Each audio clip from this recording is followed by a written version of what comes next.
얼마나 일하고 얼마나 돈을 벌고 얼마나 성장해야 만족할까?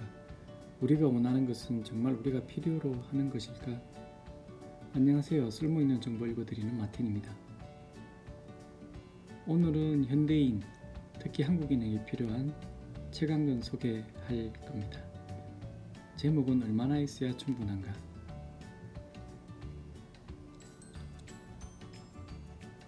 자발적이고 능동적인 사람들은 얼마를 소유하든 좋은 삶 살아갑니다. 반면에 타율적이고 노쇠같이 일하는 사람들은 얼마가 있어도 또 탐욕을 위해 자발적인 노예 삶 선택하는 게 현대인의 삶이라고 볼 수도 있습니다. 책 속에 이런 말도 있습니다. 충분한 것을 너무 적다고 여기는 사람에게 아무리 많은 것도 충분하지 않다.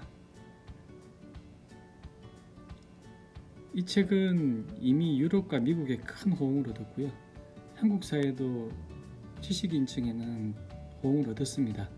아직 대중들에게 많이 알려져 있지 않은데 무척 쉬운 책이면서 경제 문제에 대해서 명료한 답을 주는 명저라고 말씀드리고 싶습니다. 머릿말에 있다가 단번에 다 읽고 또 읽게 만드는 책입니다.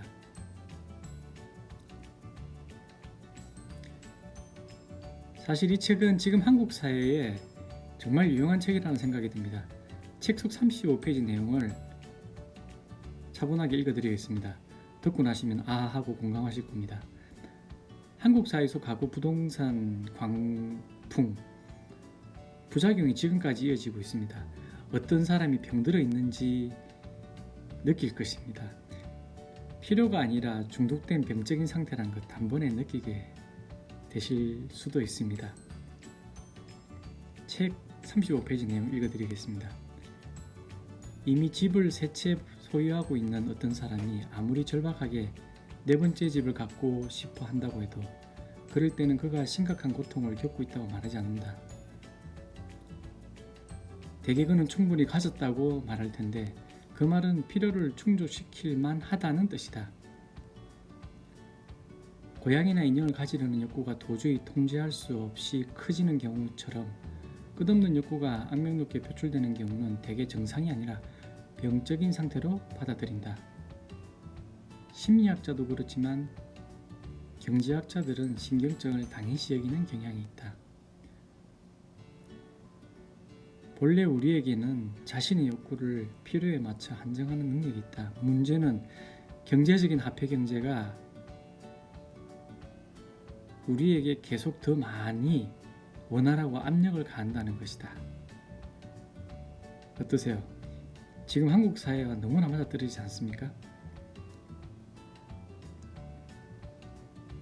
근대 서구 경제학자들의 오류는 많은 비판이 있었음에도 미국과 한국 사회에서는 그 비판이 제대로 현실에 반영되지를 못하게 막혀 있었습니다. 그대 자본가에 의해서라고 말은 하는데 그대 자본가가 나쁘다는 게 아니고 오류를 수정한다면 그대 자본이 오히려 사회 발전에 도움이 될 수 있다고도 이 책에서 이야기를 합니다. 케인즈 이론서 오류만을 지적하는 것은 아닙니다. 그때부터 유래된 현대 경제학에 포함된 문제를 명료하게 짚어주고 계시는 저자들의 이 해박함에 놀라게 되실 겁니다.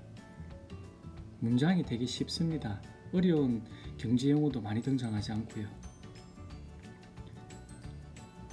이 책은 단순히 오류 지적에 그치지 않고 구체적인 해결 방법까지 책 속에 담아놨습니다. 그리고 개개인에게도 어떻게 하면은 자신의 상황 속에 여유를 가질 수 있는지 여유롭게 살 수 있는지 방법론도 제시하고 있습니다. 책이 이야기하는 것은 맹목적인 성장은 기업에게 필요할 수도 있지만 그들조차 국가를 포함한 그들조차 중독되어 파탄나기 쉽다는 것을 경제학자들도 알고 있지만 입을 다물고 있다는 사실을 다시 한번 지적합니다. 맹목적인 성장을 추구해서 인간 삶이 무한대로 좋은 삶 안 된다는 것 우리도 알고 경제학자들도 알고 있습니다. 하지만 누구도 대안을 제시하지 않고 있죠. 특히 미국, 한국 사회에서는. 하지만 이 책 속에 그걸 해결할 충분하고 명료한 답변들이 담겨 있습니다.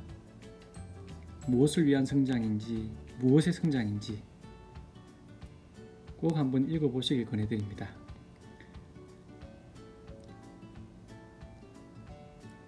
제가 기억난 문장 하나는 이겁니다. 경제성장은 목표로 삼아야 할 어떤 것이 아니라 여분의 어떤 것으로 받아들여야만 한다. 얼마나 있어야 충분한가? 아무도 모르는 게 아니고 알고 있지만 이야기하지 않고 있다고 생각해 보신 적은 없으세요? 책 속에 버틀랜드 러셀이 케인즈 논문이 발표된 2년 다음에 명료한 말투로 케인즈의 말에 일가를 가한 문장이 있습니다. 그것 읽어드리며 이 책 소개 마무리하겠습니다. 여가라는 것이 조금 있을 때는 즐겁게 느껴지겠지만 하루 24시간 동안 4시간만 일한다면 나머지 시간을 어떻게 보낼지 모를 것이라는 말이 나올 수 있다. 그러나 그렇게 할 방법을 우리 문명이 정말 모른다는 말은 우리 문명에 대한 비난이다. 예전에 어떤 시대도 그렇지는 않았을 것이다. 경쾌하게 놀듯이 살아가는 능력이 예전에는 있었는데 효율성이 숭배되는 분위기 속에서 그 같은 삶의 방식이 어느 정도는 금지되어 버렸다. 도시 주민들의 쾌락은 대개 수동적인 것이 되었다. 그들이 즐기는 즐거움이란 영화를 보고 축구 경기를 관람하고 라디오를 듣는 식이다. 이렇게 된 것은 그들의 능동적인 에너지가 완전히 일에만 쓰였기 때문이다. 여가가 더 많아지면 그들은 자신들의 능동적인 역할을 하는 즐거움을 다시 누리게 될 것이다. 이런 말을 하는 버틀랜드 러셀의 책을 저는 무척 즐기고 있습니다. 여러분도 책으로 즐거운 하루 보내십시오. 마틴이었습니다.